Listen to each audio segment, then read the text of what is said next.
U Kratovsko-Zletovskoj oblasti u severoistočnoj Makedoniji za vrijeme geoloških perioda od gornjeg Eocena do Kvartara trajala je burna vulkanska aktivnost.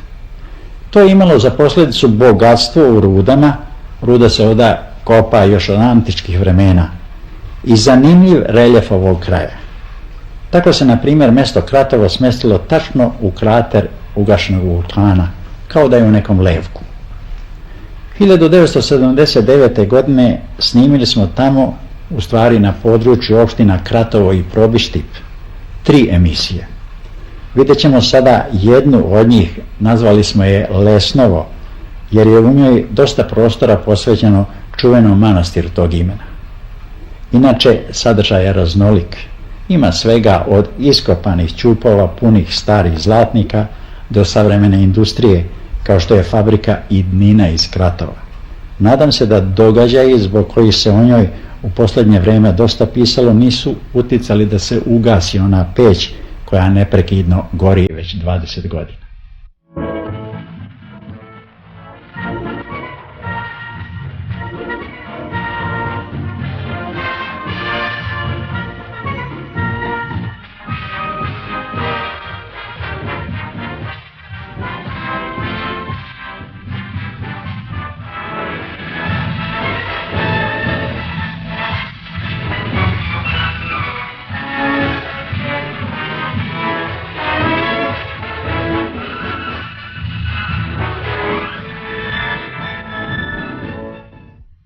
Najstariji stanovnici Kratovsko-Zletovske oblasti bili su Peonci, ilirsko-tračko, a neki čak misle i grčko pleme, koje se spominje još u Ilijadi. Od njih nije ostalo materijalnih tragova. Peonsku državu nasledila je Makedonska, čiji je novac, kao što smo spomenuli u prošloj emisiji, pronađen u Kratovu. Od Rimljana, koji su posle vladali, ostali su stari rudarski kopovi. Najzapadniji deo Osogovskih planina, koji se nadovezuje na Plavicu, gdje smo u onom rimskom kopu vidjeli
radnika koji su uspjeli da, skrivajući brižljivo tajnu, dobro smišljenim postupkom povade zlatnike, odnesu i međusobno razdele.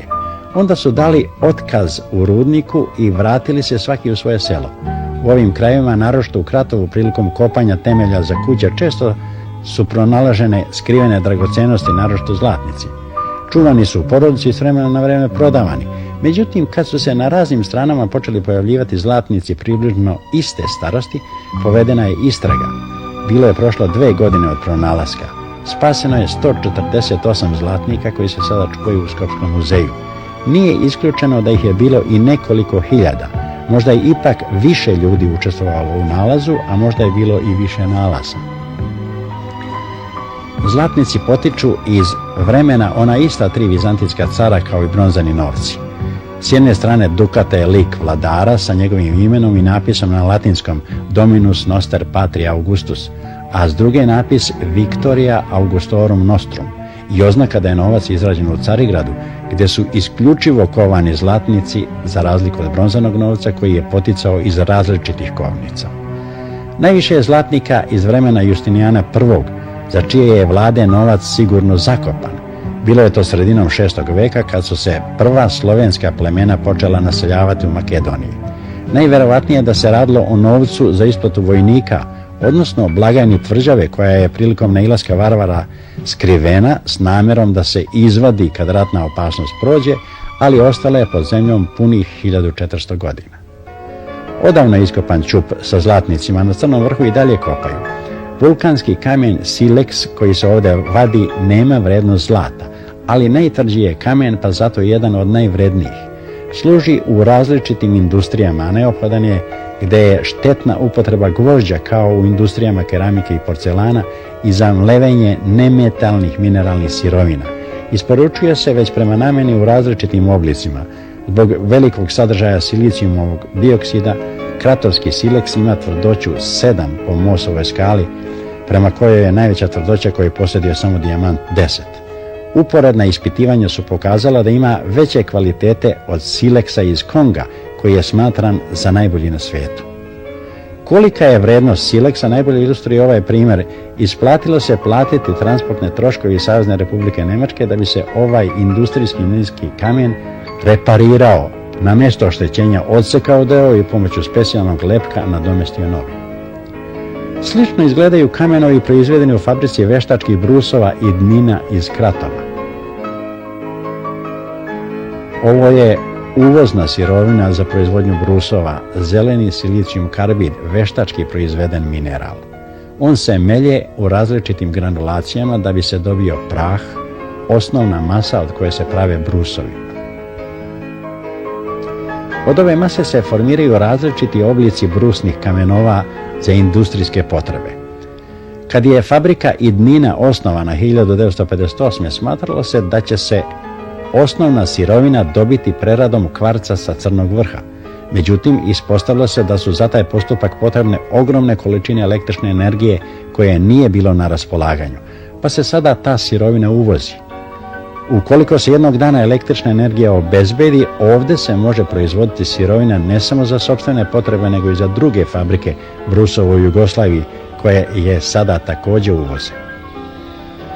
Da bi formirani oblici postali brusni kamenovi, stavljaju se u peć. Posle 5 dana pečenja postaće čvrsti kao čelik. Ova peć se inače ne gasi punih 15 godina, od januara 1965. Kad se još detaljno obrade veštački brusovi, ne samo što su stekli osobine prirodnih, koji su se ranije isključivo upotrebljavali, nego nadmašuju sve prirodne, osim dijamanta. Oko 30% proizvoda sa oznakom Idnina, fabrika brusova, brusnog papira i platna iz Kratova, koji se najviše upotrebljavaju u metalnoj industriji, izvozi se u inostranstvo.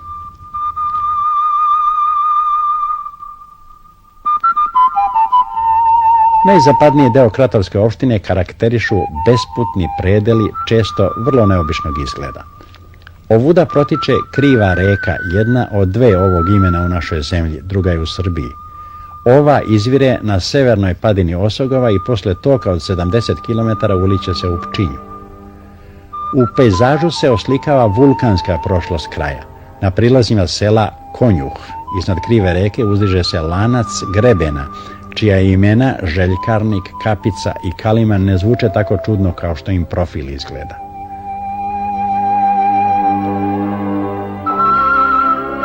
Nikakvim drugim transportnim sredstvom ne može se doći ovamo ili nešto preneti osim konjem. Ovamo se pre 3 veka doselila porodica seljaka bezemljaša, takozvanih čivčija, sa dečakom, čije se pravo ime nikad nije doznalo, a koji će se kad odraste proslaviti pod nadimkom Karpoš kao hajdučki harambaša i vođ prvog narodnog seljačko-rudarskog ustanka protiv Turaka u Makedoniji. Golemo kameno brdo koje se uzdiže nad selom Konjuh zove se Gradište, kako u Makedoniji nazivaju svako mjesto gdje ima ostataka starog naselja ili utvrđenja. U njegovom podnožju može se naći obilje keramičkih ostataka. Reklo bi se da su to parčići crepa. Najvjerovatnije je da su snešeni, otklizani odozgo sa Gradišta, jer brdo je stenovito i golo. Iz daljine se to ne primijeti, ali kad se popnete na Gradište, zapanji vas koliko je stena klesarski obrađena. Mnogobrojni žlebovi, stepenice i udubine usečeni su u kamen, očito ljudskom rukom. Na prvi pogled sve to nema nikakva smisla, izgleda kao kad se deca igraju na gomili peske i stvaraju oblike koji samo u njihove mašti dobijaju izgled realnih građevina. Prva misao koja čovjeku padne na pamet je da je to bilo neko kultno mjesto, svetilište iz najstarije prošlosti gdje su stanovnici iz okoline dolazili na poklonjenje i prinošenje žrtvi. Kanali i žlebovi kojima je išarana cijela površina navode na pomisao da su rađeni zato da bi sprovodili vodu u neki rezervoar, pa da je u pitanju ljudsko naselje. U tom slučaju moglo bi se pretpostaviti da su ovdje postojale mnoge zgrade koje su delimično bile uklesane u stenu, ali pretežno izgrađene od drveta i pokrivene crepom. Kad je naselje prestalo da živi, drvo je istrulilo, a crep i ostale čvrste predmete kiše su zaprale i snele u dolinu.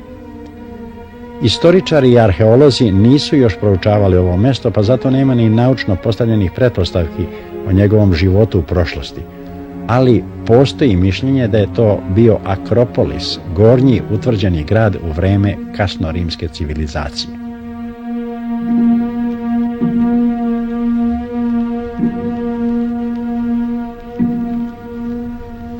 Samo u jednom delu Gradišta u steni je izdubena poveća prostorija, čiji su prozori, vrata i sedišta uza zid brižljivo obrađeni u kamenu.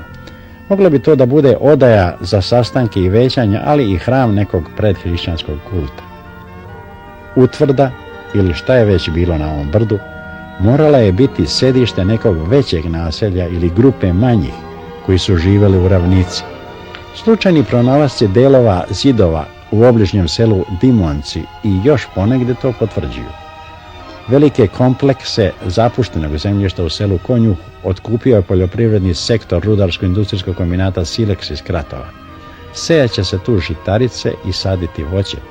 Kad traktor duboko zagrabi zemlju, koja se ranije samo plitko uzoravala ralicom, možda će se pojaviti nalazi koji poslije mogu da dovedu do zanimljivih otkrića.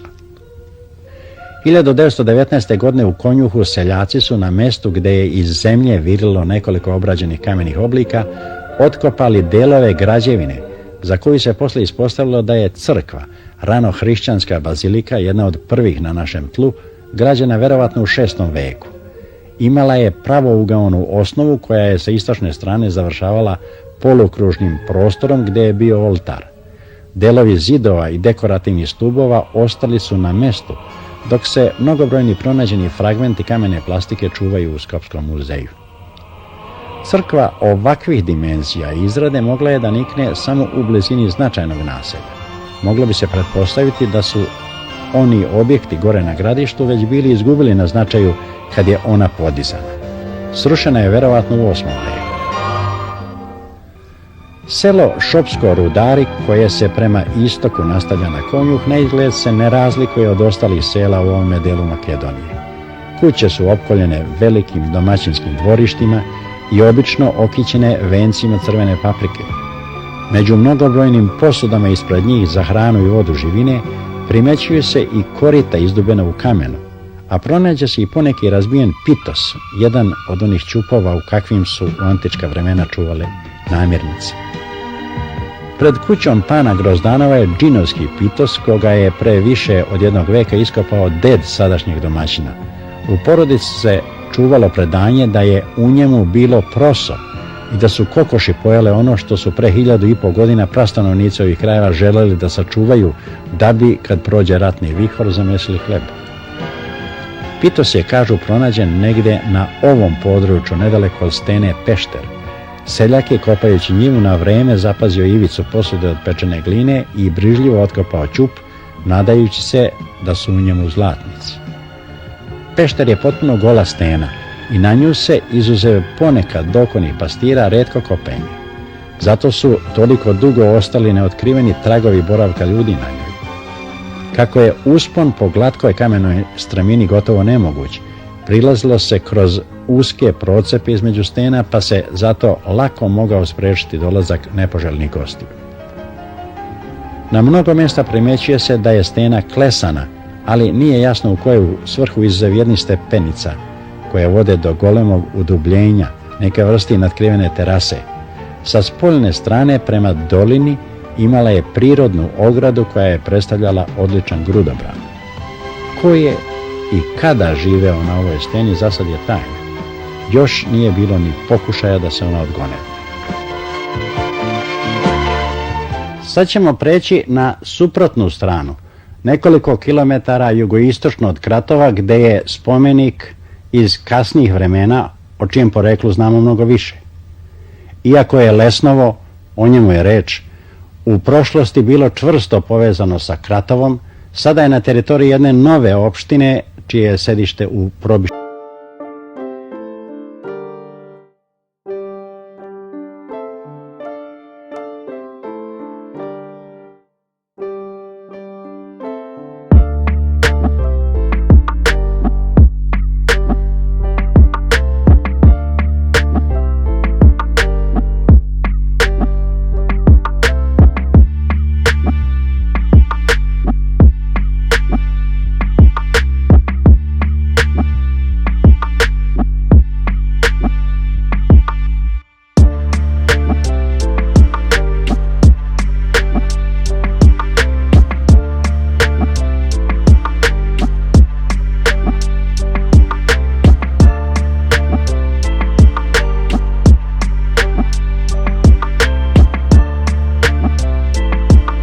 Da se dospije u Lesnovo, osim peške ili na konju, je terensko vozilo kakvo smo mi imali na raspolaganju.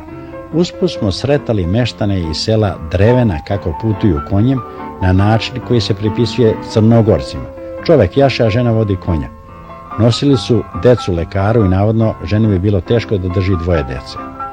Međutim, malo kasnije sreli smo i drugu porodicu. Bilo je opet isto, iako su ovi nosili samo jedno dete. Sa ivice kratera ugašenog vulkana, koju sačinjava niz haotičnog stenja, vidi se selo Lesnovo, smešteno oko dna u dolini.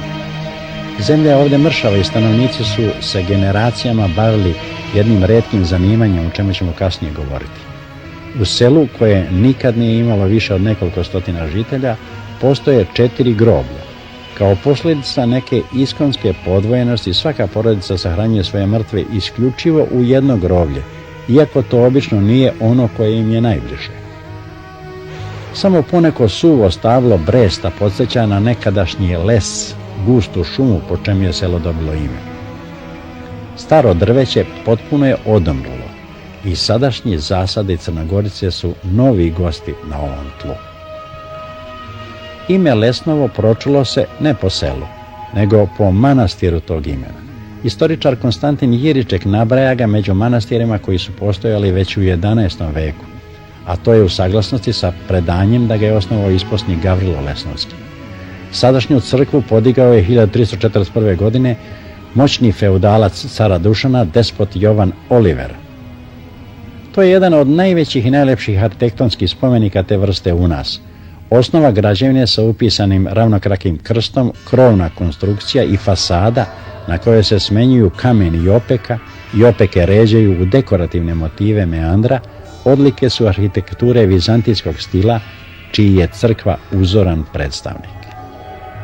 Kad je car Dušan 1347. odredio Lesnovski manastir za sedište novo osnovane Zletovske episkopije, dozidan je i narteks, unutrašnje predvorje.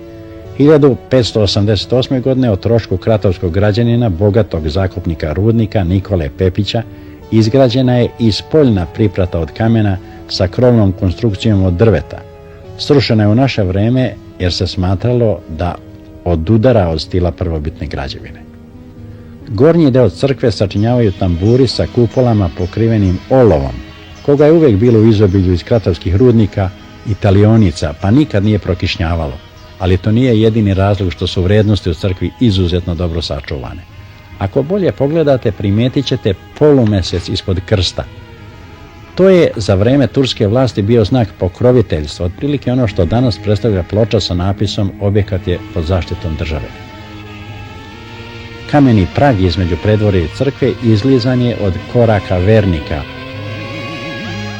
ali neke freske, kao prikaz Isusa u oltaru u rizi prvosveštenika, kao da su izrađene juče, a ne pre 640 godina. Crkvu su slikala 4 majstora. Decenijama su istoričari umjetnosti gotovo detektivskim metodama tragali da bi na kraju ustanovili imena samo 3 od njih. Ispisana u medaljonima: Sevasto, Mihajl i Marko, dok je 4. glavni ostao nepoznat. On je pored ostalog radio i portret ktitora, elegantnog velmože sa frizurom i bradom po modi svog vremena, kraj kojeg je napis "Az rab Hristov Jovan Oliver, po milosti Božjoj i gospodina mi kralja Stefana, bih usrbljen veliki čelnik, potom veliki sluga, potom veliki vojvoda, potom veliki sevastokrator. Za verno je jemu porabotanije i veliki despot sja srpske zemlje i pomorski je i učasnik Grkom." Po onome, po milosti kralja mi Stefana, vidi se da je freska rađena pre nego što se Dušan proglasio za cara. Stručnjaci razlikuju radove 4 majstora, iako nije izvjesno koji opus pripada kom imenu. Za nas je zanimljivo delo u cjelini, visokog umjetničkog dometa, čak i kad je slikarski izraz podložan ustaljenim kanonima prikazivanja svetaca, kako su rađeni likovi Stevana Nemanje, kao Svetog Simeona i Svetog Save. A kad je slikar imao slobodu da po svom nahođenju prikaže likove episkopa na sahrani Gavrila Lesnovskog, onda je on dostojan kolega svog slavnog savremenika Đota.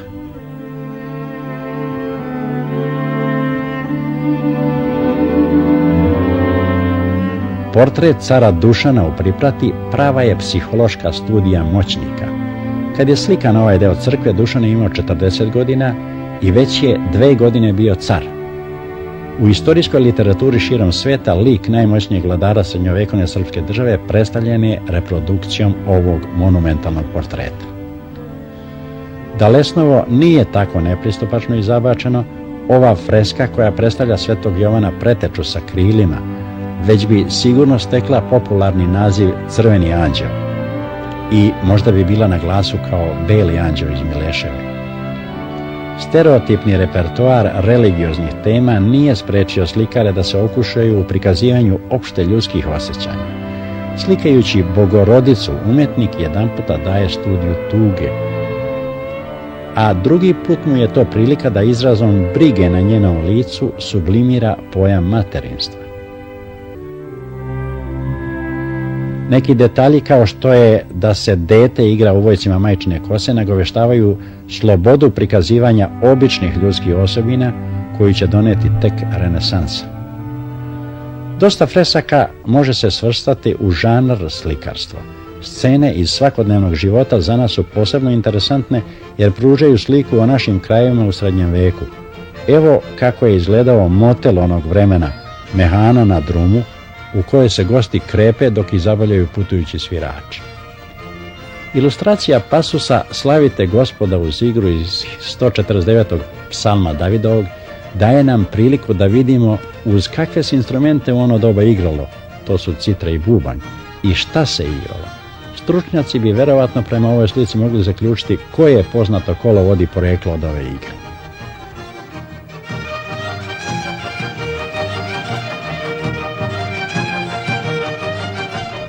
Ilustracija pasusa 148. psalma "Hvalite ga sunce i meseče i sve zvezde sjajne" višestruko je zanimljiva.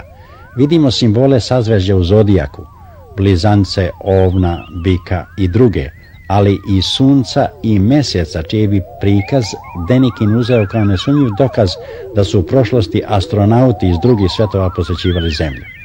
Iguman manastira ovo tumači kao proročanstvo, predskazivanje putovanja ljudi u satelitima i na mjesec, dok će istoričari umjetnosti vjerovatno imati svoje objašnjenje. Ikonostas u Lesnovskoj crkvi umjetnički je rad novijeg datuma, ali ne i manje vredan. To je duborez koji je 1814. završila Tajfa, umjetnička grupa poznatog makedonskog rezbara Petre Filipovskog Garke, koji je učio kod čuvenih majstora na Atosu. Zabeleženo je da je Tajfa, u kojoj su pored ostalih bili još poznati rezbari Petrov brat Marko Filipovski i Makarije Frčkovski, radila 4 godine i naplatila 22 kese i 11.000 groša za rad i 1.500 groša troškova. Posle Lesnova izradili su još 3 ikonostasa, od kojih je onaj u crkvi Svetog Nikole u Kruševu izgoreo, a oni u Svetom Spasu u Skoplju i manastiru Svetog Jovana Bigorskog smatraju se za najveći domet umjetničke rezbarije u nas, jer je duborez još sitniji, pošto se radilo duže u Bigorskom manastiru punih 6 godina. Neki medaljoni su prazni, nije u pitanju krađa.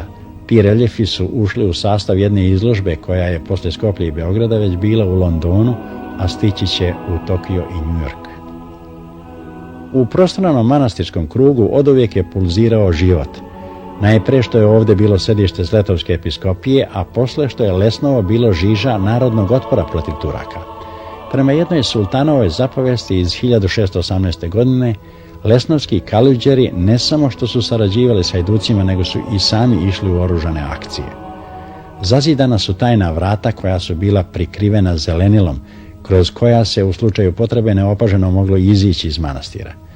1895. godine Goce Delčev ovdje je osnovao rejonski komitet tajne makedonske revolucionarne organizacije za Kratovsko-Zletovski kraj i primio u organizaciju 5 seljaka iz Lesnova. Iguman Kozma, koji je bio član komiteta, uhapšen je 2 godine kasnije, osuđen na 101 godinu robije i odveden na tamnovanje u tvrđavu Podrumkale u Maloj Aziji. Konaci su dobili svoj sadašnji izgled početkom 19. veka, kada je podignuta i nova manastirska kula, pirg, koja služi kao zvonik. Kamene stepenice usađene su konzolno u spoljni zid pirga, što predstavlja tehnički fenomen, jer po pravilu ovako može da stoji samo armirani beton. Izgleda da rešenje zagonetke leži u izuzetnoj žilavosti vulkanskog kamena iz Lesnova. Zvono na pirgu izliveno je 1860. u Kragujevačkoj Topolivnici. Poklon kojim je kneževina Srbija željela da zadobije naklonost žitelja ovog dijela Makedonije, odobrio je knez Miloš, ali kako je u međuvremenu umro, kao darodavac je na zvonu upisan knez Mihajlo. Oko manastira u Lesnovskom grotlu postoji 16 starih skitova, isposnica. Ušli smo u jedno od ovih mjesta gdje su u srednjem veku kaluđeri isposnici samovali, podvrgavajući se ispitu volje i lišavanjima, po čemu bi se mogli uporediti sa savremenim vrhunskim sportistima. U skitu koji nosi naziv Sveta Bogorodica sada žive samo slepi miševi. Na steni se ponegde razaznaju ostaci fresaka. Smatra se da bi se iskopavanjem moglo doći do zanimljivih podataka o životu isposnika i prošlosti skita. Pretpostavlja se i da je ovdje grob Arsenija I. episkopa Zletovsko-Strumičke episkopije. Zbog vulkanske prošlosti Lesnovo je siromašno plodnim zemljištem, ali tlo zato ima druge kvalitete. Na mjestu prozvanom Razbiglava, verovatno zato što su se tu ljudi ozljeđivali, a možda i pogibali, upadajući u pukotine u tlu, morali smo da skidamo granje stavljeno da se spreči pristup i nesreća, da bismo vidjeli duboke procepe u steni napravljene ljudskom rukom. Bila je tu rudna žica, koju je neko u prošlosti eksploatisao na primitivan način vertikalnim kopom. Međutim, ovdje se više od rude kopao kamen. Ako se malo bolje osmotri pejzaž tamo gdje je tako surov da podsjeća na površinu mjeseca, primetit će se mnogobrojne rupe. Generacijama su žitelji Lesnova sekli stenu da bi od nje pravili mlinske kamenove. Prirodno zacementirani vulkanski pepeo očvrsnuo je ovdje u kompaktan tuf, kakav kažu postoji još samo u okolini Vezova. Mlinsko kamenje od njega postojano je i ne kruni se. Ponekad su u steni izdubene prave katakombe. Svaka lesnovska porodica imala je svoju površinu stene. Kako se u širinu nije moglo ići jer je tamo bio sused, kopalo se u dubinu, dok je kvalitet zadovoljavao i dok je to bilo mogućno. Mlinski kamen se formirao i sekao na licu mesta. Radilo se gvozdenim sekačem usađenim na ručicu od drenovine, koji se zvao čekana. U steni se drvenim šestarom ocrtao oblik kamena i brižljivo se seklo, strahujući da ne dođe do pucanja, jer je to značilo da propada mukotrpan rad od 3 do 4 dana. To se događalo i najboljim majstorima, zato smo u rupama nalazili ostavljene kamenove oštećene prilikom sečenja ili izvlačenja. Ovom privrednom aktivnosti slobodno su se bavili stanovnici Lesnova stolećima, zapravo od kako su se naselili na ovom mjestu. Jedino je u 18. veku neki beg uzurpirao pravo na eksploataciju i doveo radnike sa strane. Jedne noći lesnovske žene pobacaju niz stenu kola i alate. Turci ipak pohapse njihove muževe. Predvođene Mirsom Conevskom žene posjete Kajmakama u Skoplju i njihova upornost je urodila plodom. Otad su Lesnovci slobodno snabdevali mlinskim kamenjem ne samo Makedoniju, nego i dobar deo Srbije i Bugarske. Specijalna lesnovska kola za transportovanje vodeničkog kamena sa 2 velika točka zvali su letarke. Vukli su ih mali volovi, a putovalo se sporo. Đorđe Pešov nam je pričao kako je 1943. godine putovao 9 dana i 9 noći do Berova, ali kamen nije uspio da proda, istovario ga je i ostavio. Danas je sve to prošlost. Mlinsko kamenje se više ne traži ni ne seče. Letarke stoje i trunu. Lesnovci čekaju put kojim će moći da voze drugčija kola.